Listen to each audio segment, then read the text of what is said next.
আমি এখন দাঁড়িয়ে আছি যশোর জেলার ঠিকুরগাছা থানার বেজিয়াতলা নামক একটি গ্রামে। আর এই গ্রামের অধিকাংশ মানুষ কৃষিকাজের উপরে নির্ভরশীল। কৃষি হচ্ছে তাদের প্রধান জীবন ও জীবিকা। অর্থাৎ কৃষিকাজ করে তারা দিন অতিবাহিত করে, অর্থ ইনকাম করে, সেটা দিয়েই তাদের জীবন পরিচালনা করে। আমরা এখন দাঁড়িয়ে আছি একটি ভুট্টা খেতে। আমরা জানি ভুট্টা চাষ অনেক লাভবান চাষ।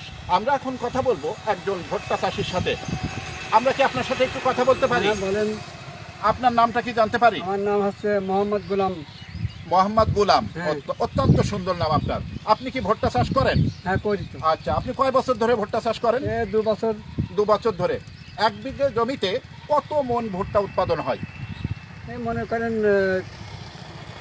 40 মন। 40 মন। ভালো যদি ভুট্টা হয় সেক্ষেত্রে 1 বিঘে জমিতে 40 মন ভুট্টা হয়।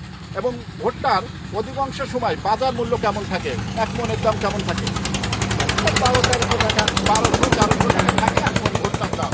এখন আপনি কি মনে করেন ভুট্টা চাষ লাভবান চাষ? হ্যাঁ, লাভবান চাষ। এবং ভুট্টা চাষ করতে কয় মাস সময় লাগে?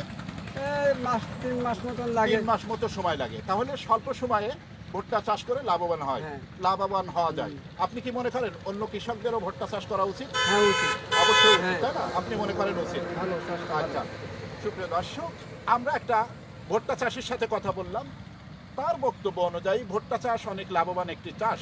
আর ভুট্টা থেকে আমরা যেটা পেয়ে থাকি সেটা হচ্ছে আটা, তারপরে গরুর খাদ্য, গোখাদ্য এবং মাছের ফিড যেটা তৈরি হয় সেটাও কিন্তু ভুট্টা থেকে।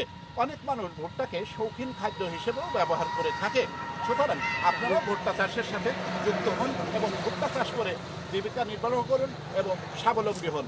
ধন্যবাদ সবাইকে। নাজমুল হাসান, বেজিয়াতলা।